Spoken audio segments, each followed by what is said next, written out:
नमस्कार दोस्तों, स्वागत है आपका इस यूट्यूब चैनल पे।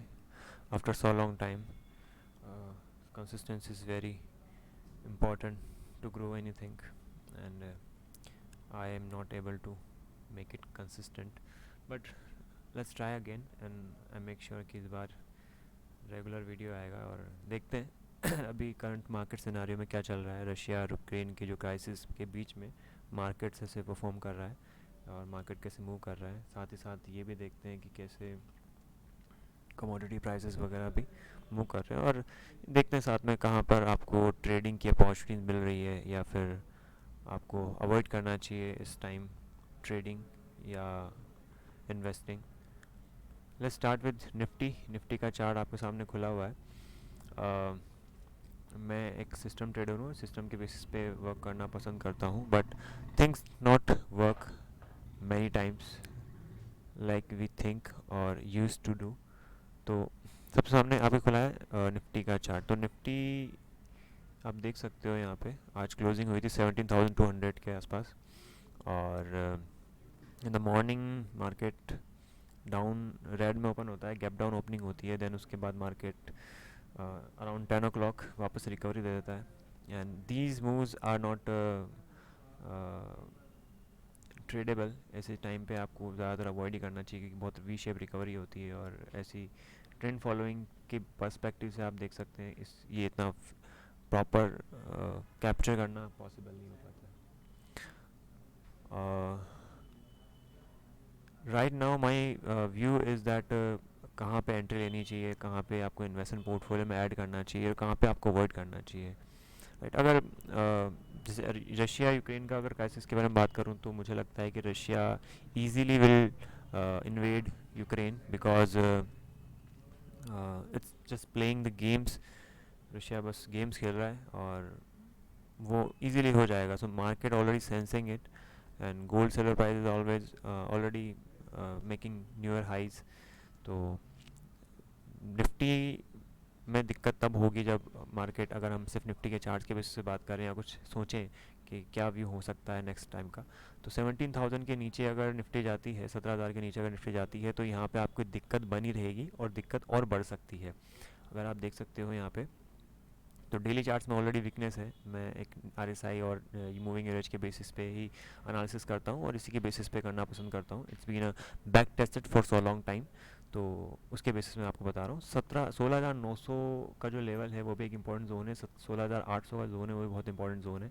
पर 17,000 के नीचे अगर आती है निफ्टी तो वहाँ पे एक वीकनेस बनी रहेगी, और ये वीकनेस कंटिन्यू हो सकती है। अगर आप देख सकते हो यहाँ वीकली में सिग्नल अभी बना नहीं, पूरा वीकली साइन, वीकली वीक भी पूरा मंथ कंप्लीट नहीं हुआ है, अभी जस्ट स्टार्ट हुआ है, तो उसके बेसिस पे मैं कहूँगा।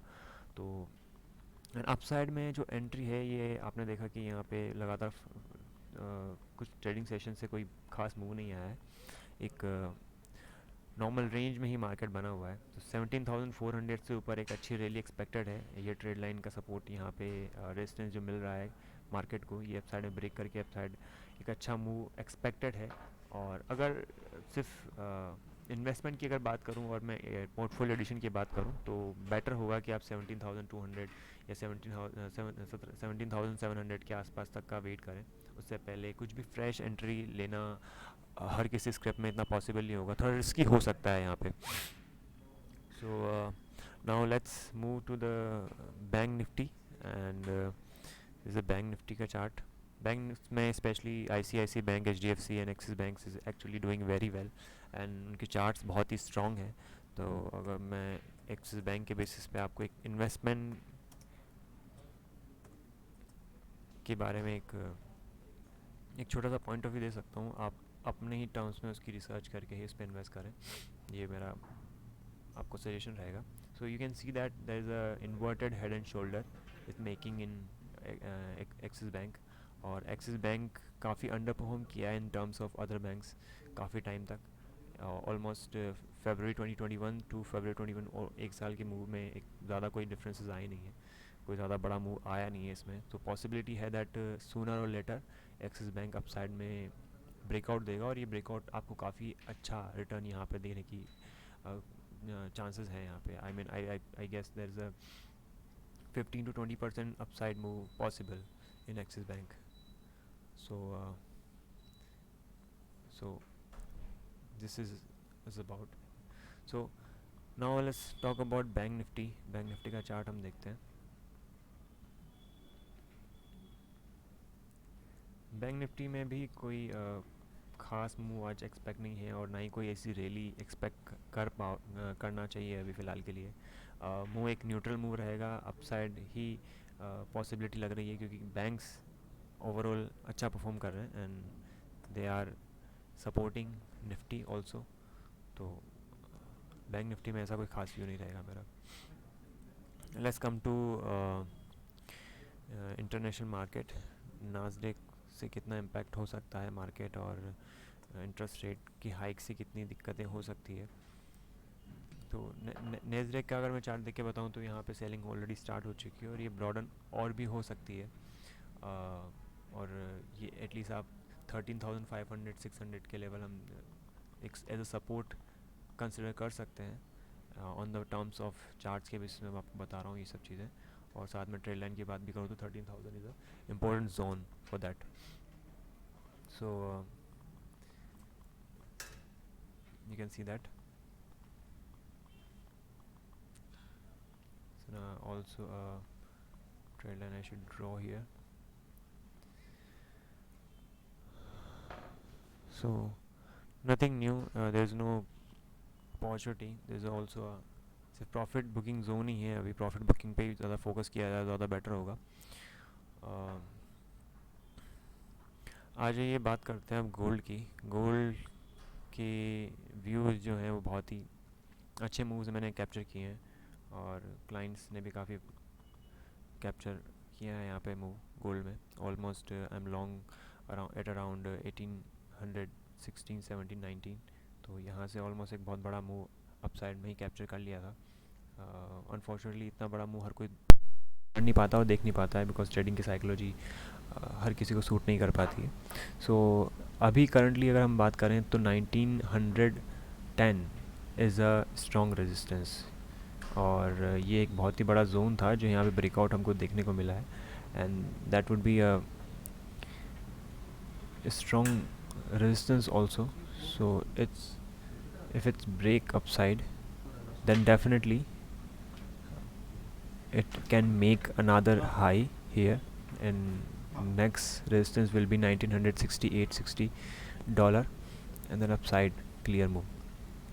और काफ़ी टाइम से अगर देखा जाए तो एक ये ट्रेंड लाइन भी यहाँ पे एक रेस्पेक्ट मिल रही है. एक काइंड ऑफ ट्रायंगल यहाँ पे बना है. ट्रायंगल का ब्रेकआउट हुआ है. So next few weeks gold can make a good upside move. So मेरी सलाह ये रही कि आप सिर्फ गोल्ड में बाय करके ही ज़्यादातर काम करें. सेलिंग को ज़्यादा प्रेफर ना करें. सेलिंग के जो ट्रेड्स हैं उनको जितना आप कम हो सके होल्ड ना करें. ओवरनाइट पोजीशन ना बनाएं. गोल्ड का अगर हम कॉमेक्स का M6 का मैं चार्ट देख के बताऊँ आपको तो M6 also making good structure. Weekly positive है यहाँ पे. लास्ट 2 वीक से एक अच्छे ही मूव हमको अपसाइड में देखने को मिले. So my target for the gold is 52,500 for shorter term and I am expecting it target in a month in next month. So that's my view. And let's talk about silver. Silver is also making a good move. You can see that there is a trend line drawing and if it's big upside then एक अच्छा move मिल सकता है. और silver में already plus में position बनी हुई है तो there is no fresh entry right here. But those people who wants to hedge their portfolio, I suggest them to go for a silver ETF. I think अभी latest launch हुए हैं वो. So somebody can check out them. And silver and gold also have a value proposition like it's called God currency. तो inflation की बात हो या फिर पोर्टफोलियो की सेफ्टी के लिए बात हो, people has to invest and they invest in these metals, precious metals. So अगर किसी का नहीं है portfolio and they think about it तो वो इन्वेस्ट कर सकते हैं सिल्वर में एंड गोल्ड में. And it's actually under performing. It's been a so long time since Covid. Gold ने तो इतना अंडर परफॉर्म नहीं किया है, गोल्ड ने काफ़ी मूव अच्छे दे दिए हैं, बट सिल्वर ने इतने प्रॉपर अपसाइड मूव दिए नहीं है. And the reason being why silver is important because काफ़ी कमर्शियल यूज़ इसका बढ़ गया है, electronics, TVs and other things, and also medical equipments. तो आप उस पर्सपेक्टिव से यहाँ पे इन्वेस्ट कर सकते हैं for a long term only. Now let's talk about crude. Well, crude is highly dependent on, अगर रशिया और यूक्रेन के बीच में कोई भी क्राइसिस या कोई भी चीज़ स्टार्ट होती है दिखते हैं, तो वहाँ पे आपको क्रूड और नेचुरल गैस और निकल में डिफरेंसेस दिखेंगे, क्योंकि थर्ड प्रोड्यूसर्स, टॉप प्रोड्यूसर्स में रशिया भी आता है, और रशिया काफ़ी इम्पैक्ट कर सकता है क्रूड मार्केट को एंड मेटल मार्केट को. तो currently we can see that simply as if you can see that there is a only buy side buy on dip setup in crude, and it's also taking a support. So my idea and my projections are that crude यहाँ से move करेगा upside में ही, और आप stop loss इसमें रख सकते हो 6,640 के बिलो का, और यहाँ पर रिस्क रिवॉर्ड भी काफ़ी अच्छा बैठ रहा है, तो आप इस हिसाब से देख सकते हो उसे. But I suggestion that avoid short का ट्रेड बनाना, आप यहाँ पे अवॉइड करना, अपसाइड में ही मूव एक्सपेक्टेड है, and please use your stop loss. So let's talk about nickel. Overall metal performing very well, and nickel ऐसे बात करूँ तो इंट्राडे ट्रेडिंग के या नॉर्मल ट्रेडिंग के लिए अच्छा सूटेबल नहीं है यहाँ पे स्ट्रक्चर. रीज़न बीइंग दैट काफ़ी अपसाइड मूव एक यहाँ पे देखे हैं मैंने, एंड बहुत सडन मूव्स भी यहाँ पे एक्सपेक्टेड होते हैं. तो if you are trading in nickel and you have position from holding, if you are holding a position, then management बहुत इंपॉर्टेंट हो सकता है यहाँ पे. आपको लगेगा एक टाइम पे आप पॉजिटिव में, एक टाइम पे आप नेगेटिव में पहुँच जाओगे. सो avoid trading in nickel if you are a safe trader, और आप नहीं देख सकते उसको. Let's talk about natural gas की बात मैं करूँ तो नेचुरल गैस में एक अच्छा खासा ब्रेकआउट हमने देखा है यहाँ पे, and natural gas also very good asset for trading these days, क्योंकि ट्रेडिंग के पर्सपेक्टिव से नेचुरल गैस में अपसाइड में काफ़ी अच्छे मूव आते हैं, downside upside. So currently there is a buy, but if you're asking me there's an entry, then please make a buy side entry and with stop loss also. And I'm expecting that target will be around 375 to 400 for next week. So you can see that guys, RSI भी जो है 50 से ऊपर sustain कर रही है यहाँ पे, एंड ऑल्सो 4 आवर्स में भी एक स्ट्रॉन्ग बाइंग पैटर्न है, डेली में भी एक बाइंग पैटर्न है, बट एंट्री पॉसिबल नहीं है. एंट्री एक ऐसा सब्जेक्ट है जो रिस्क है थोड़ा, तो बाई साइड के ट्रेड बनाएंगे ज़्यादा बेटर रहेगा. सेल साइड में फंसना थोड़ा सही नहीं रहेगा यहाँ पे. So my suggestion is that. Thank you so much for watching this video. Hopefully it became a little bit helpful for the analysis.